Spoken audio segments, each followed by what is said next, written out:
dengan yakin iman kepada Allah, dan lihat nanti perubahan apa yang terjadi. Ya. Dan yang terakhir, bagaimana menenangkan pikiran dan hati yang sedang kacau. Baik, saya ambil ke sisinya dulu ya, ke sisi ketenangannya dulu. Quran surah 13 ayat 28. Nggak ada cara lain menenangkan jiwa kecuali dengan zikir. Ala bidzikrillahi tatma'innul qulub.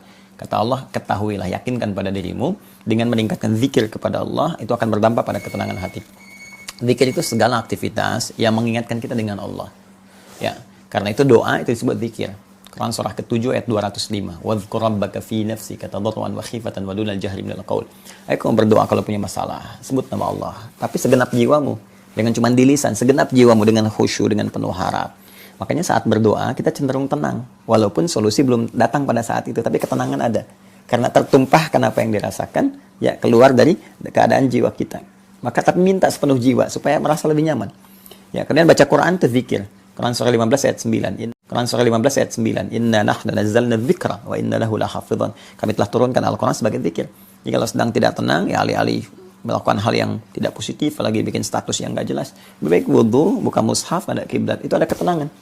Ya, kemudian ya kalimat thayyibah, sebut misalnya subhanallah, alhamdulillah, zikir, Allahu akbar, astagfirullah, istighfar, rabbana la tu'akhidna in nasina wa akhtana, ya rabbana zalamna anfusana, ya rabbana, misalnya apa aja yang kita bisa sampaikan, mohon kepada Allah dengan zikir-zikir terbaik, atau subhanallah, alhamdulillah, Allahu akbar, istighfar, astagfirullah. Nah, itu termasuk zikir. Quran surah keempat ayat 103. Fa idza qadaytumus salata fadhkurullah.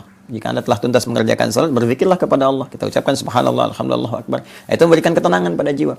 Boleh saat gelisah pun kita sampaikan itu. Dan puncaknya salat.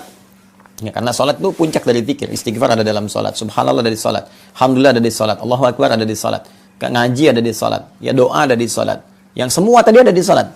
Ya, makanya ketika Anda menunaikan salat itu bagian dari zikir. 20 ayat 14. Innani anallahu la ilaha illa ana fa'budni wa aqimis salata li dzikri. Saya Allah, enggak ada Tuhan selain saya, kata Allah. Ya, maka buktikan engkau menuhankan aku dengan menyembahku. Caranya tunaikan salat sebagai zikir kepadaku. Jadi ambil wudu, kemudian setelah itu kita salat, kalau bisa ke masjid, salat 2 rakaat tahiyatul masjid, ya, atau misalnya salat wudu sesuai misalnya waktunya, bisa ke duha atau yang lain, tunaikan dan penuh harap kepada Allah. Itu cara terbaik untuk menenangkan jiwa. Jadi 3 ini kita simpulkan, setelah taubat kepada Allah, tingkatkan amal soleh dan perbanyak zikir dengan menunaikan amal soleh tadi. Nah, semoga dengan itu insya Allah terlengkapi dan diberikan kemuliaan oleh Allah Subhanahu wa taala. Baik, kurang lebih demikian akun irawan.komade ya. Satu lagi. Assalamualaikum, waalaikumsalam warahmatullahi wabarakatuh. Dari akun Murlasnita, saya mau tanya obat herbal rempah pH 7 di mana